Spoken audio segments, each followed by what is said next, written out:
Olá a todas, olá a todos, tudo bem? Meu nome é Tiago Costa Chacon, eu sou professor da Universidade de Brasília e hoje eu vou falar sobre a origem e a convergência na evolução dos sistemas de classificação nominal nas línguas tucano. Esse trabalho ele é resultado depois de alguns anos que eu venho trabalhando na descrição de sistemas dessa língua e após ter aprendido bastante com outros colegas que trabalham com línguas da família tucano, bem como com os materiais já publicados. Essa área de classificação nominal em línguas tucano é bastante rica e consta com uma bibliografia bastante extensa de diferentes línguas. Ainda assim, existem muitas áreas que a gente pode se aprofundar mais no estudo desses sistemas. Uma delas é a dimensão diacrônica de como evoluíram os sistemas de classificação nominal nessas línguas. Bom, neste mapa à esquerda e na figura à direita, nós temos a distribuição das línguas tucano, faladas no Noroeste Amazônico, e a sua classificação em pelo menos dois principais ramos, tucano ocidental e tucano oriental. Tucano oriental é laranja, tucano ocidental em azul.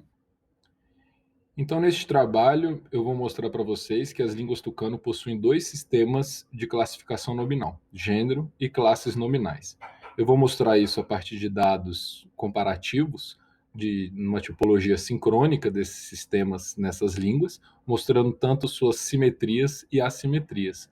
E depois eu vou procurar as bases diacrônicas para explicar essas simetrias e assimetrias a partir da reconstrução dos processos, da origem e dos processos e caminhos de gramaticalização que os sistemas de gênero, por um lado, e de classes nominais, por outro, seguiram.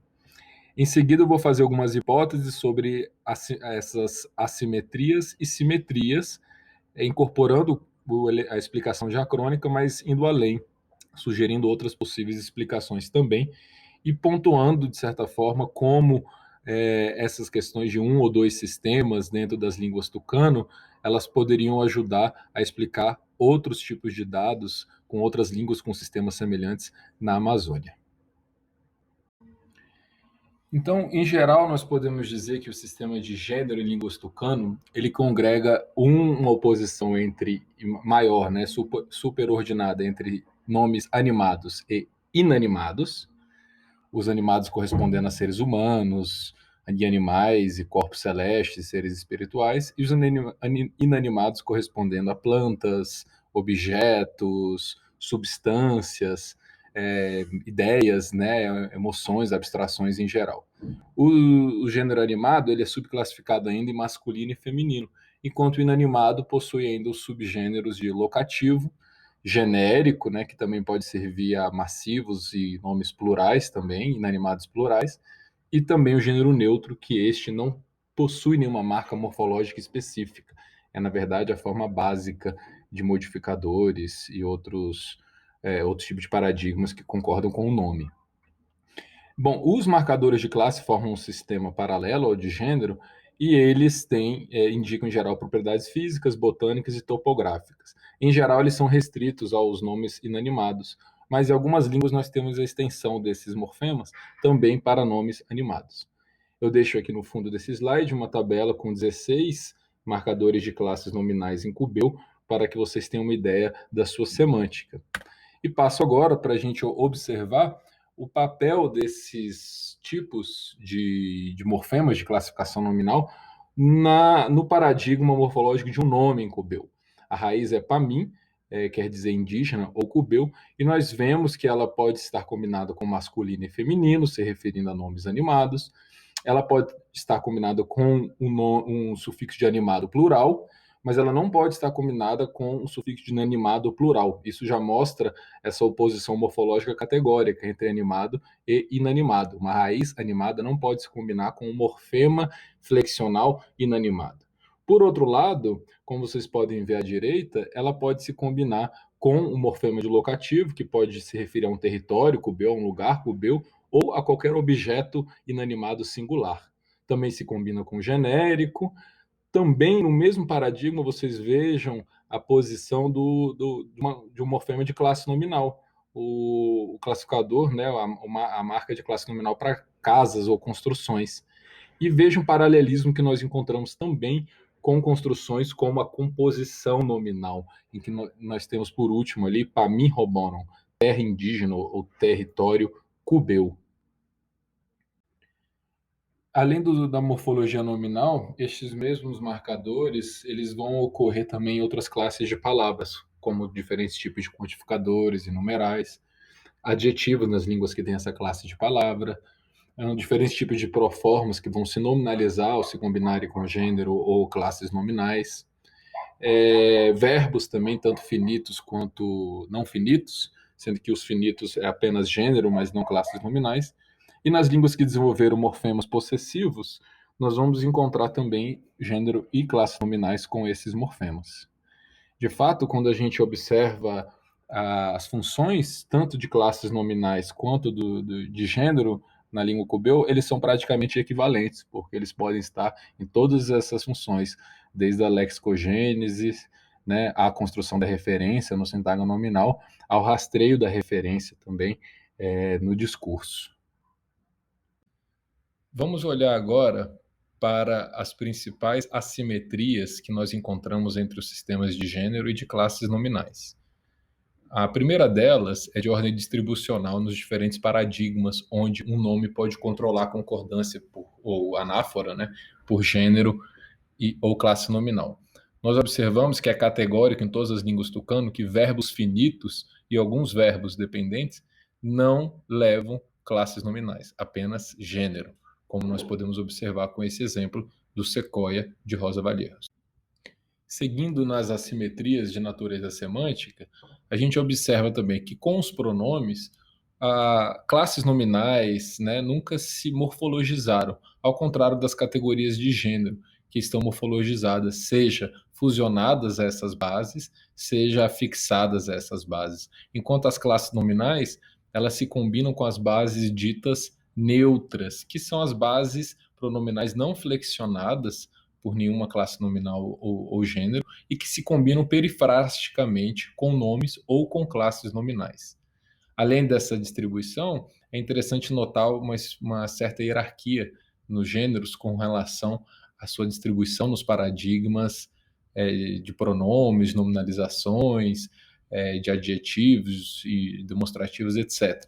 Quando a gente considera todos esses paradigmas, a gente observa uma hierarquia em que masculino e feminino é mais frequente, na verdade é praticamente universal, praticamente porque existe um ou outro que não codifica masculino e feminino apenas animado, né?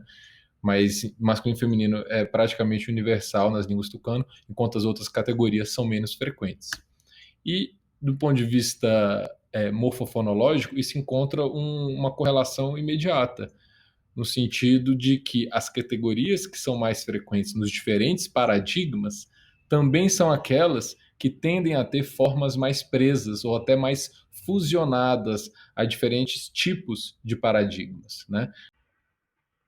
Vamos olhar agora para um tipo de assimetria que tem a ver com as classes de concordância na língua cubeu. A gente percebe que quando compara o funcionamento desses três sistemas, gêneros, classes nominais e os repetidores, que complementam o sistema de classe nominal, a gente percebe algumas assimetrias, como, por exemplo, o número de morfemas de cada um desses sistemas e o escopo da concordância também. Enquanto os repetidores somente concordam consigo mesmos, e as classes nominais acabam que se referem a vários nomes diferentes, os morfemas de gênero, né, a classificação em gênero, ela é obrigatória para todos os nomes e não apenas para muitos, como é o caso dos morfemas que controlam a concordância pelo uso de classes nominais. Nós temos também uma diferença com relação à forma da correferência. Repetidores e classes nominais, eles vão repetir o mesmo morfema em cada um dos sintagmas nominais que estão em concordância com eles.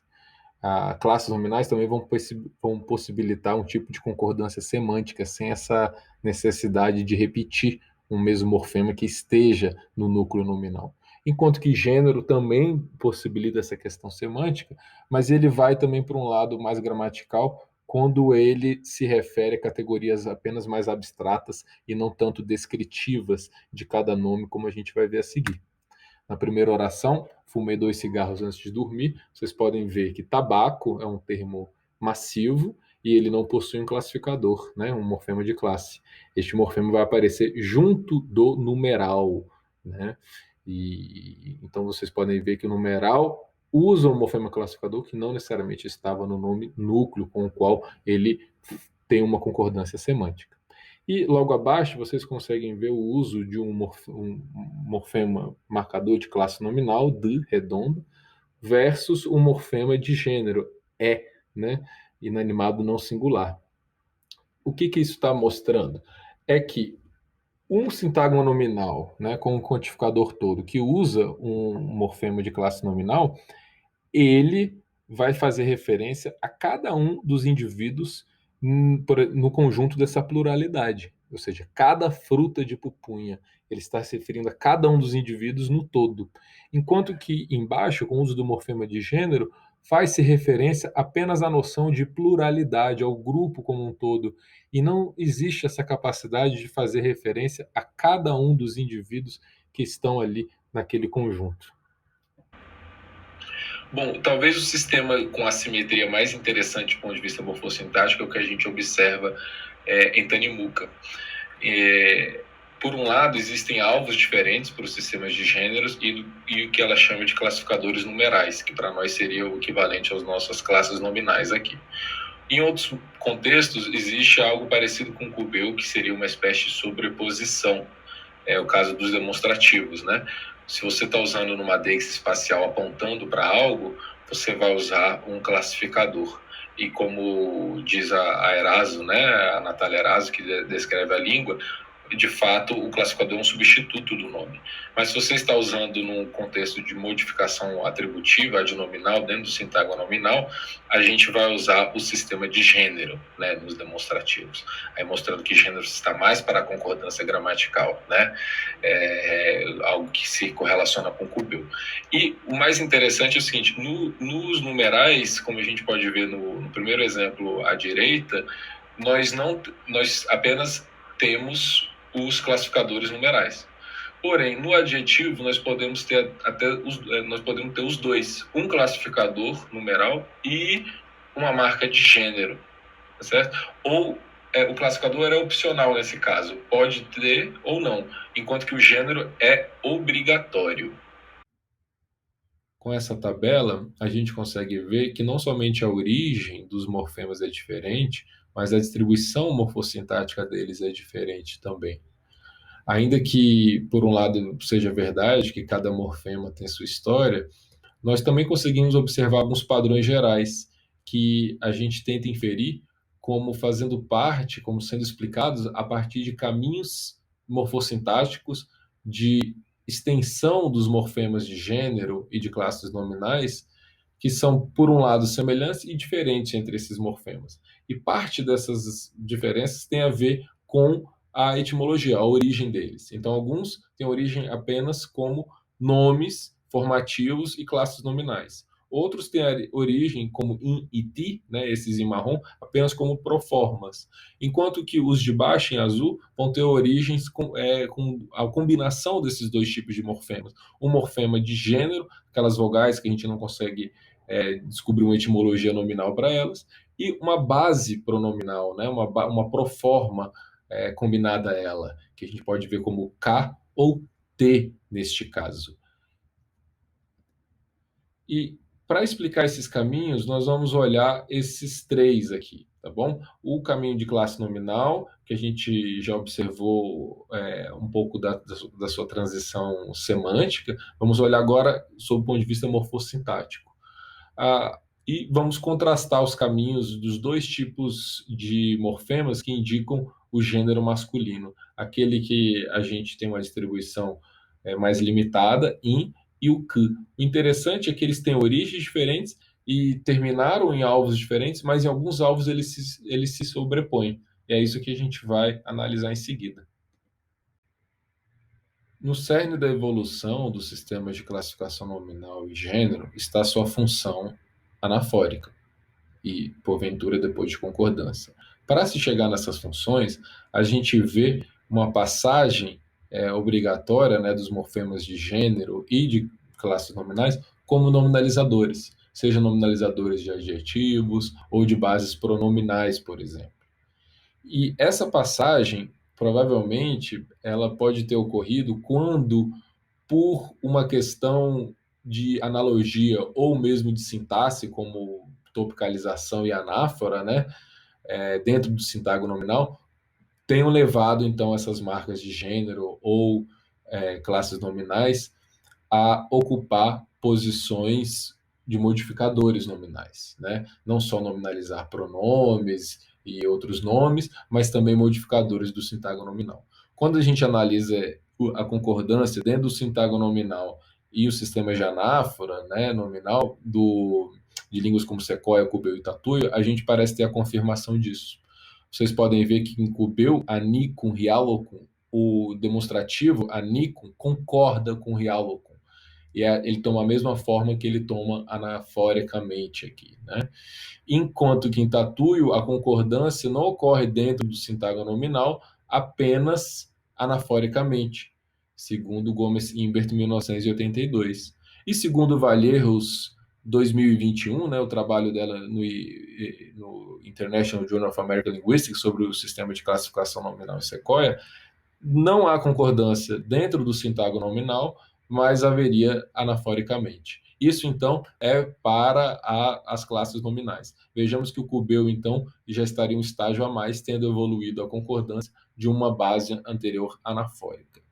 Quando a gente olha para o gênero animado, a gente vê que Cubeu e Tatuí são semelhantes. Ambos já permitem a concordância dentro do sintagma nominal.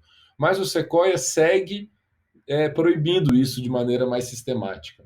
Estaria surgindo, segundo Rosa Valleiros, um sistema de concordância ainda muito incipiente, com uma baixa frequência textual, de tal sorte que ainda podemos dizer que um determinante como RAM não vai concordar com o núcleo dentro do sintagma nominal, mas ele vai tomar um morfema de gênero para construir uma relação anafórica.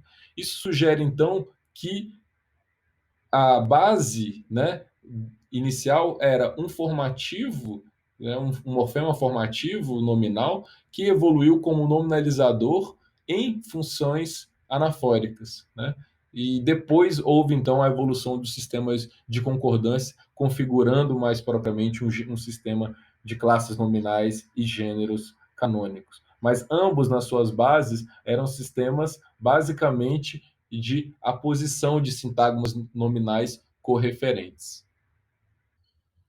Munidos do nosso conhecimento sobre simetrias e assimetrias nos sistemas de gênero e classificação nominal em línguas tucano, nós podemos agora levantar algumas questões que, porventura, poderão explicar tanto os processos de convergência quanto as próprias assimetrias no sistema, né? Vamos fazer isso numa espécie de síntese. Eu acho que, primeiramente, do ponto de vista funcional, existe uma pressão tanto no nível da lexicogênese quanto no rastreamento da referência para que esses sistemas sejam gerados, né, e converjam para certas similaridades funcionais. Eu acho que isso que de fato explica a emergência de sistemas de classificação nominal que se assemelham e ao mesmo tempo se diferenciam em diferentes partes do globo, tá certo? Então essa pressão funcional, de certa forma, pode estar por trás do paralelismo diacrônico entre esses diferentes sistemas de classificação nominal que a gente encontra no globo. Olhando agora para o caminho pronominal, mais propriamente, vamos contrastar então o caminho dessas duas bases pronominais, o deítico in e o pronome formado pela base K mais uma marca de gênero como U ou O. Uma coisa bem interessante que a gente observa é que existe uma espécie de distribuição complementar quando a gente observa esses dois morfemas e seus processos de morfologizações a bases verbais. Que é restrito mais a verbos dependentes e in é restrito a verbos independentes ou verbos principais. Isso já mostra uma especialização das duas bases deíticas na sua gramaticalização com diferentes tipos de predicados. E aqui a gente consegue observar de uma maneira bem direta a similaridade formal e as relações etimológicas que a gente observa entre uma base pronominal e os nominalizadores. Em alguns casos, a identidade fonológica salta aos olhos, como é o caso desses bases pronominais demonstrativas e os nominalizadores em tucano.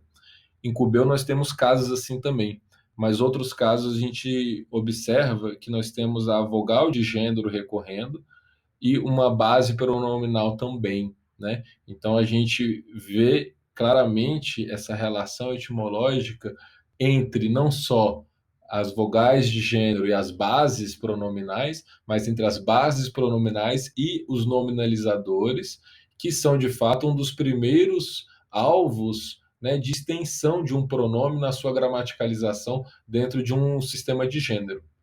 O outro alvo seria o uso desses pronomes como uma espécie de determinante do sintagma nominal e sua evolução como uma marca de flexão nominal. É o que a gente observa aqui, por exemplo, com os sufixos ro e ri em basicamente todas as línguas tucano-nucleares, né?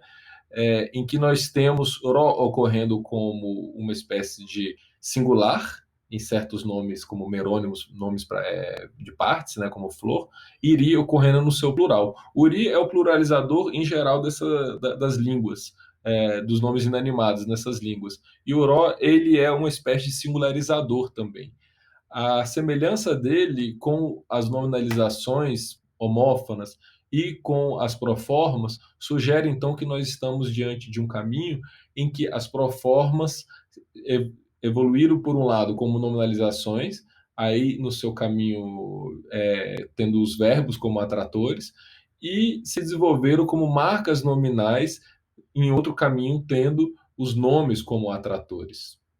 A gente consegue observar esse tipo de construção e a sua origem, por exemplo, nesse exemplo aqui da língua cubeu, em que nós temos o quê? Qual é a estrutura? Um sintagma nominal topicalizado, uma espécie de pronome, sintagma nominal topicalizado, um pronome, uma espécie de resumptivo, né?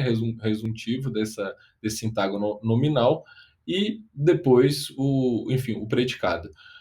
O trajeto teria sido, então, da seguinte maneira: esse pronome resuntivo de um sintagma nominal topicalizado, ele passa a funcionar como uma espécie de enclítico determinante do sintagma nominal à direita. Essa parece ser uma posição atratora de gramaticalização nas línguas tucano. E depois ele evolui como uma marca de gênero e número, já uma marca do nome.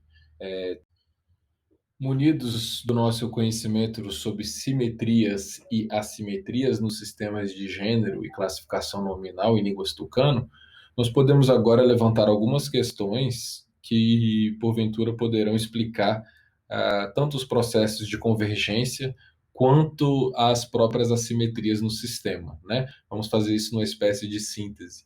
Eu acho que, primeiramente, do ponto de vista funcional, existe uma pressão tanto no nível da lexicogênese quanto no rastreamento da referência, para que esses sistemas sejam gerados, né, e converjam para certas similaridades funcionais. Eu acho que isso que de fato explica a emergência de sistemas de classificação nominal que se assemelham e ao mesmo tempo se diferenciam em diferentes partes do globo, tá certo? Então essa pressão funcional, de certa forma, pode estar por trás do paralelismo diacrônico entre esses diferentes sistemas de classificação nominal que a gente encontra no globo.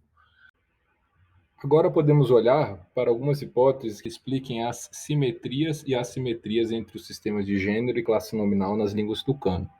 Por um lado, a gente observa pressões funcionais que são universais, estão em jogo em vários sistemas, em todos os sistemas de classificação nominal nas línguas tucano, bem como mundo afora. Essas pressões funcionais recrutam morfemas do tipo classes nominais, que nós vimos nas línguas tucano, ou de gênero, tanto para o rastreamento da referência quanto para a lexicogênese. Por outro lado, essa evolução ela ocorreu dentro de uma estrutura específica ou dentro de estruturas específicas mais particulares às línguas tucano, propriamente. E foram essas situações, essas gramáticas, que moldaram, então, o desenvolvimento local desses sistemas de classificação nominal.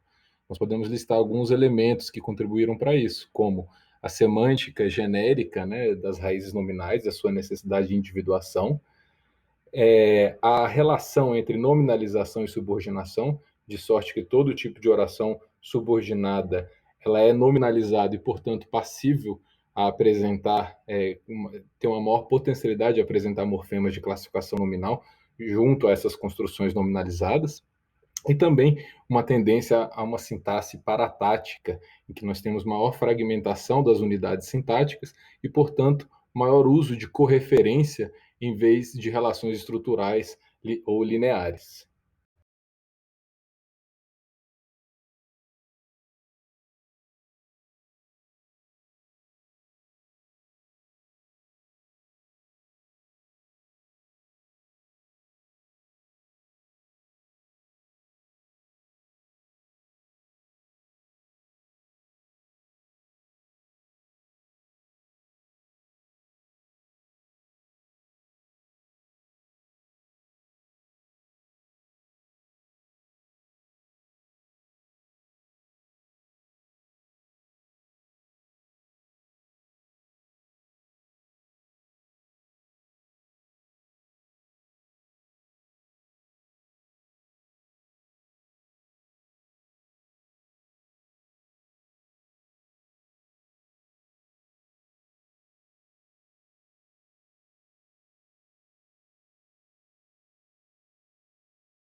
Chegamos então ao final dessa apresentação. Eu agradeço a atenção de vocês que estiveram comigo até aqui e eu espero que eu tenha conseguido demonstrar para vocês que os sistemas de classificação nominal em línguas tucano abrigam dois tipos de sistemas, gênero e classes nominais. Esses sistemas, sob o ponto de vista histórico, têm desenvolvimentos diferentes, ainda que eles tenham se entrecruzados e convergidos em certos momentos da história das línguas tucano. De tal sorte que hoje, quando a gente analisa esses sistemas, nós temos a impressão de que em alguns momentos eles são um só sistema, em outros eles são sistemas separados. Eu espero então que as explicações diacrônicas e sugestões de outras hipóteses explicativas possam serem perseguidas no futuro e a gente venha aprender mais sobre a evolução desses sistemas e sobre o sistema de classificação nominal em geral nas línguas do mundo. Obrigado e espero que vocês estejam curtindo, aproveitando bastante essa conferência.